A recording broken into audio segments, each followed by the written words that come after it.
Hi, sixth graders. This is Mrs. Gall. Today we're going to talk through real world ratio problems and rate problems. So go ahead and grab your notebook, open up to a fresh page, and title it with real world. When you're ready to continue, press play.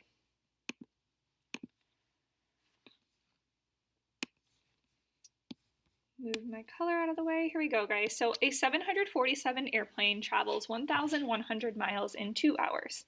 At this rate, how far could the airplane travel in 8 hours? Okay, so we were given a lot of information in this problem. Let's focus on what we're trying to figure out.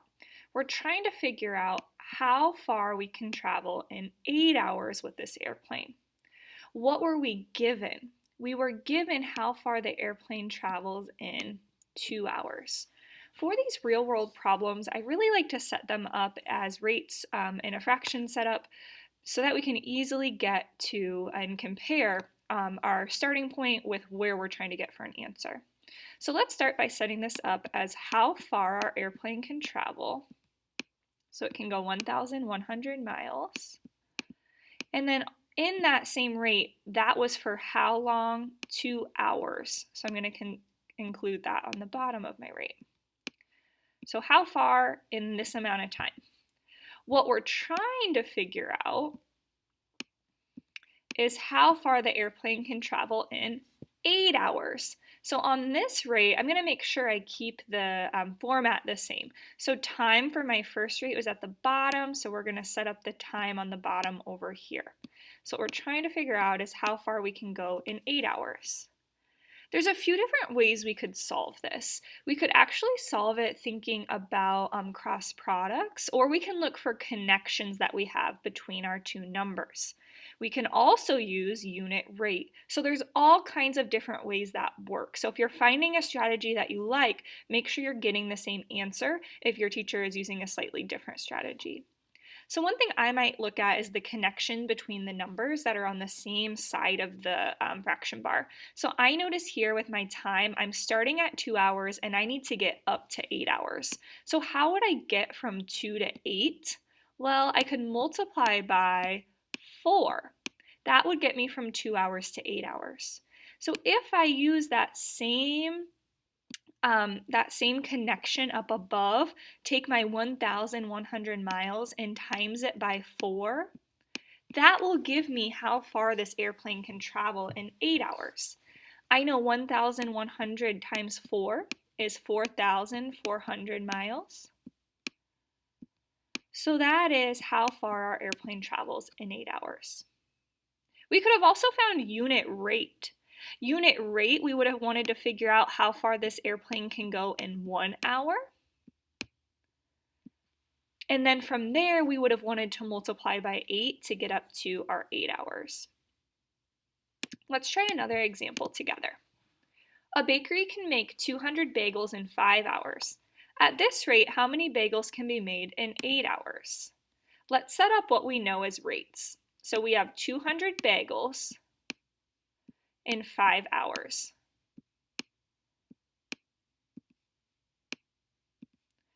What we're trying to figure out, it's a really bad 200, what we're trying to figure out is how many can be made in 8 hours. Now, if I think about setting that up rate-wise, my 8 hours is what I know about my answer. What I don't know is how many we're going to make in 8 hours.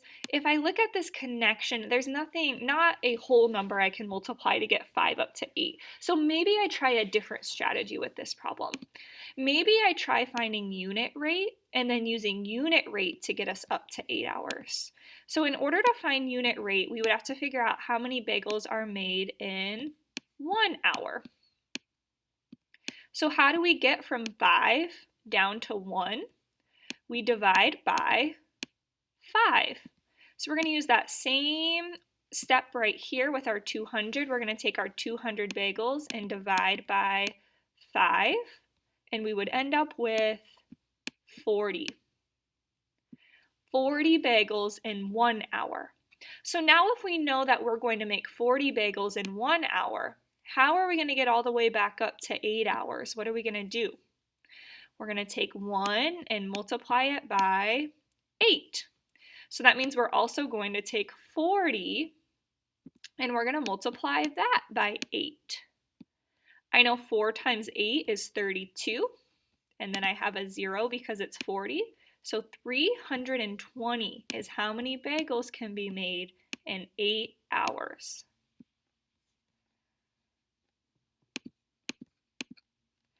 Logan rode his bike at an average speed of 12 miles per hour. At this rate, how many hours would it take him to ride 36 miles?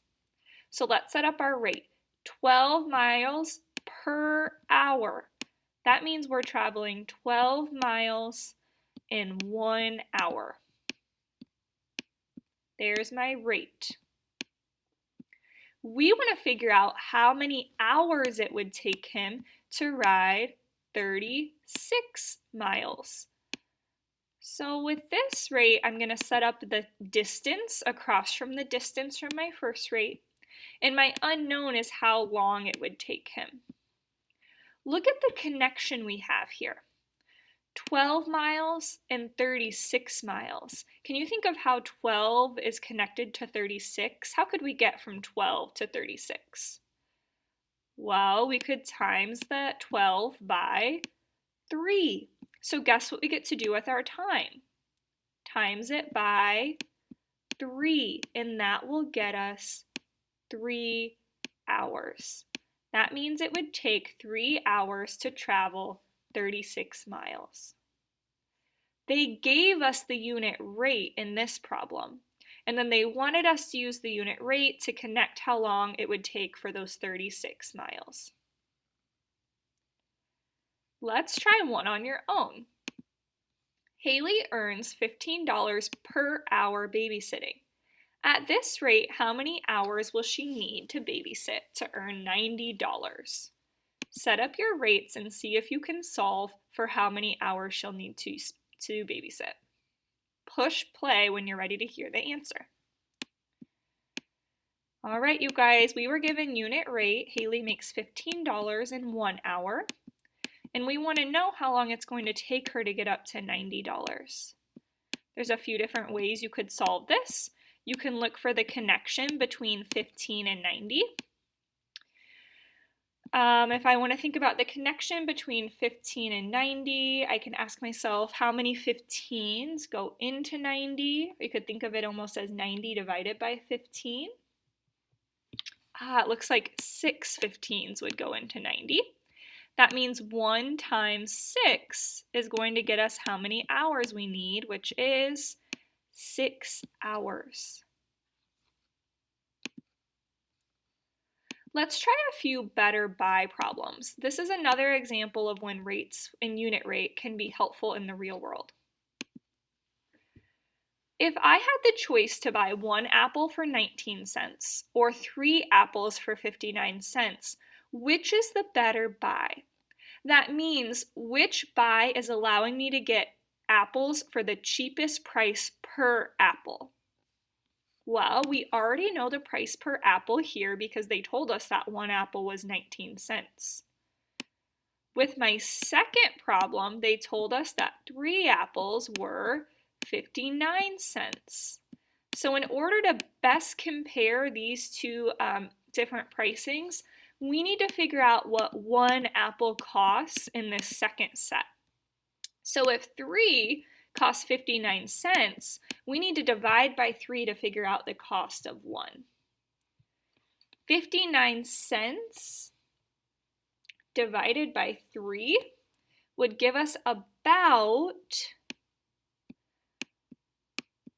19 cents, but if I look at my calculator, it ends in a 6. It doesn't divide very nicely. What does that mean?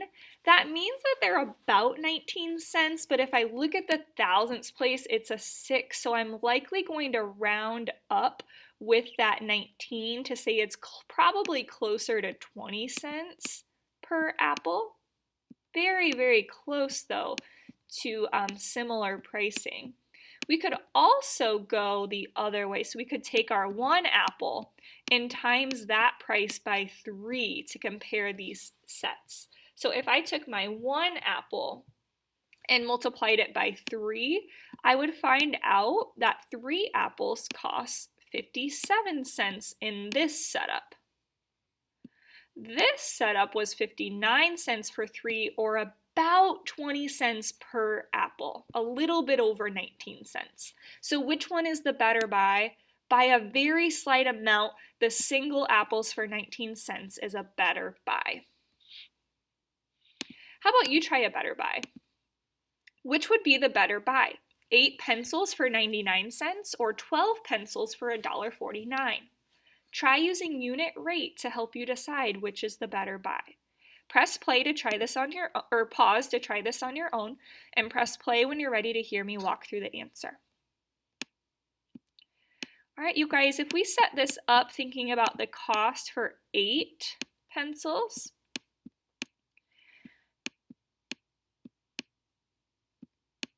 I'm going to abbreviate pencils there. So if we set this up as 8 pencils for 99 cents, let's figure out what 1 pencil would be in this first set. So in this first set, we're going to take 99 cents and divide it by 8 to figure out what 1 pencil would cost for that.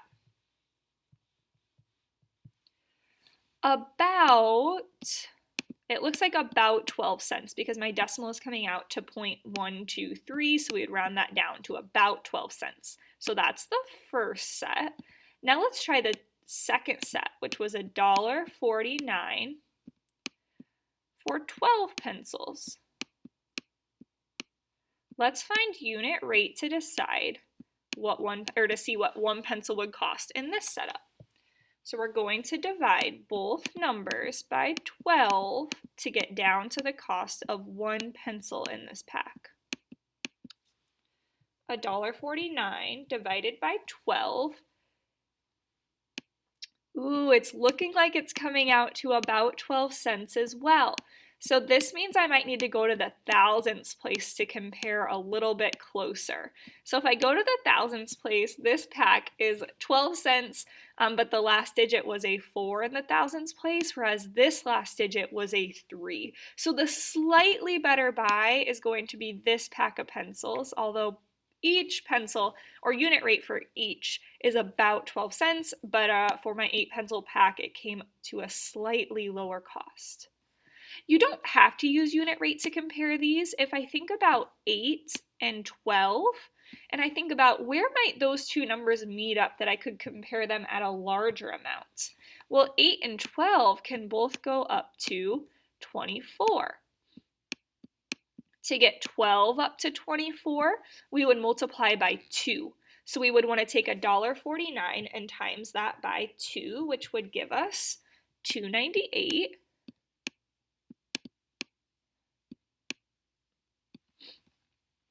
To get 8 up to 24, we would multiply by 3. So we can take our 99 cents and multiply that by 3 so that we're comparing the same rate, and we get $2.97. So slightly a penny cheaper over for our 8 pencils. That also supports when we found unit rate, how that price was slightly less for 1 pencil.